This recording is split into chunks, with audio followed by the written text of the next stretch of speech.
കോൺഗ്രസ് നേതാവ് രമേശ് ചെന്നിത്തല ഇപ്പോൾ ഇവിടെ എത്തിയിട്ടുണ്ട്. അദ്ദേഹം നേരത്തെ ചൂരൽമലയിലും സന്ദർശനം നടത്തി. അതിനുശേഷം ഇപ്പോൾ ഈ ക്യാമ്പ് സന്ദർശിക്കുകയാണ്.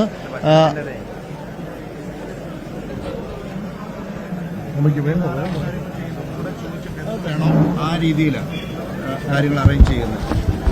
പല സാധനങ്ങളും കൊണ്ടുവരണമെന്നൊക്കെ തത്വത്തിൽ പറഞ്ഞെങ്കിലും ഇവരോട് ചോദിച്ച് അവിടെ ഒരു പന്തലിട്ട് ബോഡി എടുക്കുന്നവർക്ക് ഒരു കാപ്പി കൊടുത്തിട്ട് ചെയറൊക്കെ അറേഞ്ച് ചെയ്യാമെന്ന് പേഴ്സണലി പറഞ്ഞു. അപ്പോൾ അച്ഛന്മാര് വെളുപ്പിന് പോലെ ഇവിടെ ഉണ്ട്, ആ ടീം ചെയ്യുക. അങ്ങനെ അറിഞ്ഞ് ചെയ്യാം. സാധന സാമഗ്രികൾ വന്നാൽ ഇവിടെ മല പോലെയാകും, അത് തടയേണ്ടതും ആവശ്യം. അത് നമ്മൾ പഠിച്ചിട്ടുള്ളതാണ്. അപ്പോൾ സാറിനെ പോലുള്ള പ്രതിപക്ഷ നേതാവ് അല്ലെങ്കിലും ആ ഇവിടെ ഇരുന്ന ഇത്രയും പഴക്കമുള്ളവരെ ജനങ്ങളെ സ്നേഹിക്കുന്ന MLA എന്നുള്ള നിലയിൽ എന്റെ MLA വീട്ടിലൊക്കെ വരുന്ന വളരെ സൗഹൃദമാണ്. അപ്പൊ ആ രീതിയിൽ ഇവിടുത്തെ ജനങ്ങളെ ഹൃദയത്തോട് ചേർക്കുന്ന തീരുമാനങ്ങളെടുത്ത് നമ്മളിപ്പോഴൊരു കണ്ണീര് ഒഴുക്കുക മാത്രമല്ല, അവരെ ഹൃദയത്തോട് ചേർത്ത് നിർത്തുന്ന പദ്ധതികൾ. അതിൽ ഈ നാട്ടിലുള്ളവരും സഹായിക്കാൻ കഴിയുന്നവരും എല്ലാ വിഭാഗീയതകളും അതീതമായി വലിയൊരു പ്രതീക്ഷ സംസ്ഥാന ഗവൺമെന്റിലും എല്ലാ ജനപ്രതിനിധികളിലും ജനം അർപ്പിച്ചിട്ടുണ്ട്. അവരെ നിരാശപ്പെടുത്താത്ത രീതിയിൽ ചെയ്യണമെന്നുള്ളൊരു വിനീതമായ അഭ്യർത്ഥന.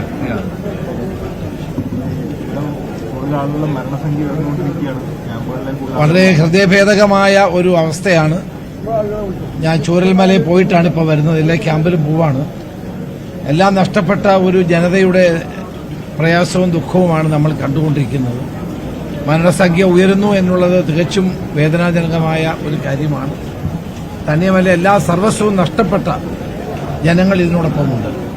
അവരുടെ പുനരധിവാസത്തിന് ആയിരിക്കണം കൂടുതൽ മുൻഗണന ഇനിയും നമ്മൾ നൽകേണ്ടത്. മരിച്ചുപോയ കുടുംബങ്ങൾ, ആ കുടുംബത്തിൽപ്പെട്ടവർക്ക് ആശ്രിതരുണ്ടെങ്കിൽ അവർക്ക് വേണ്ടത്ര ധനസഹായം നൽകാനും അവരെ സംരക്ഷിക്കാനും നമ്മൾ നടപടി സ്വീകരിക്കണം.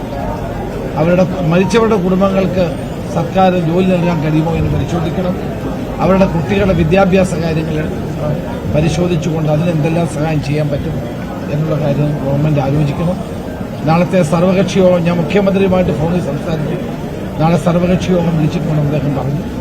അതിലെല്ലാവരും രാഷ്ട്രീയത്തിന് അതീതമായി എല്ലാവരും ഒരുമിച്ച് നിന്നുകൊണ്ട് ഒറ്റക്കെട്ടായി പ്രവർത്തിക്കുന്ന സന്ദർഭമാണ്. ഞങ്ങളതിന് തയ്യാറാണ്. ഞങ്ങളെല്ലാവരും അതിനുവേണ്ടി ഒരുമിച്ച് നിന്നുകൊണ്ട് പ്രവർത്തിക്കും എന്ന് എല്ലാവർക്കും ഉറപ്പ് നൽകാൻ ഈ അവസരം വിനിയോഗിക്കുക. രാഷ്ട്രീയമായ അഭിപ്രായ വ്യത്യാസങ്ങളൊക്കെ മാറ്റിവെക്കേണ്ട സമയമാണ്. പരസ്പരം കുറ്റാരോപണങ്ങൾ നടത്തേണ്ട സമയവുമല്ല. എല്ലാവരും ഒരുമിച്ച് നിന്നുകൊണ്ട് ജനങ്ങളെ സഹായിക്കാൻ. കണ്ടില്ലേ, ഒരു ബിഷപ്പ് തിരുമേനി തന്നെ മുൻകൈയെടുത്ത് ഇവിടെ പ്രവർത്തിക്കും. അതുപോലെ എല്ലാവരും എല്ലാ സമൂഹത്തിലും പെട്ട ആളുകൾ ഇതിനുവേണ്ടി പ്രവർത്തിക്കുകയാണ്. അവർക്ക് ഒറ്റക്കെട്ടായി പ്രവർത്തിക്കാനുള്ള അവസരമാണിത്. അതെല്ലാവരും ഒരുമിച്ച് നിന്നുകൊണ്ട് പ്രവർത്തിക്കുമെന്ന് ഞങ്ങൾ പറയും. അപർണ, ഇപ്പോൾ രമേശ് ചെന്നിത്തല അദ്ദേഹം ചൂരൽമലയിൽ സന്ദർശനം നടത്തിയതിനു ശേഷമാണ് അദ്ദേഹം ഇപ്പോൾ ഇവിടെ ഈ മേപ്പാടി ഹയർ സെക്കൻഡറി സ്കൂളിലെ ക്യാമ്പിലേക്ക് എത്തിയിരിക്കുന്നത്. ഈ ക്യാമ്പിനോട് ചേർന്നുള്ള ഒരു ഹാളിൽ തന്നെയാണ് മലപ്പുറത്ത് നിന്നും കൊണ്ടുവരുന്ന മൃതദേഹങ്ങൾ അത് ആളുകൾക്ക് തിരിച്ചറിയാൻ വേണ്ടി നമ്മൾ നേരത്തെ സൂചിപ്പിച്ചതുപോലെ തന്നെ അവിടെ ഒരു ഹാളിൽ ഫ്രീസറുകളെല്ലാം സജ്ജീകരിച്ച് എത്ര സമയം വേണമെങ്കിലും മൃതദേഹങ്ങൾ അവിടെ സൂക്ഷിക്കാൻ പറ്റുന്ന രീതിയിലുള്ള സജ്ജീകരണങ്ങൾ അവിടെ ഏർപ്പെടുത്തിയിട്ടുണ്ട്. അവിടെ ആ സജ്ജീകരണങ്ങൾ ഏർപ്പെടുത്തിക്കൊണ്ട് അവിടെ നിന്നും ബന്ധുക്കൾക്ക് മൃതദേഹങ്ങൾ തിരിച്ചറിയാൻ സാധിക്കുന്ന തരത്തിലാണ് കാര്യങ്ങൾ സംവിധാനിച്ചിരിക്കുന്നത്. അങ്ങനെ ആ മൃതദേഹങ്ങൾ നോക്കിക്കണ്ട് തിരിച്ചറിയുന്നതിനുള്ള ആളുകളാണ് ഇപ്പോൾ അവരുടെ ഊഴം കാത്ത് ഇവിടെ നമ്മൾ ഈ ദൃശ്യങ്ങളിൽ കാണുന്നത്. അവരാണ് ഇവിടെ കാത്തിരിക്കുന്നത്. അവിടെ ഒരു വലിയ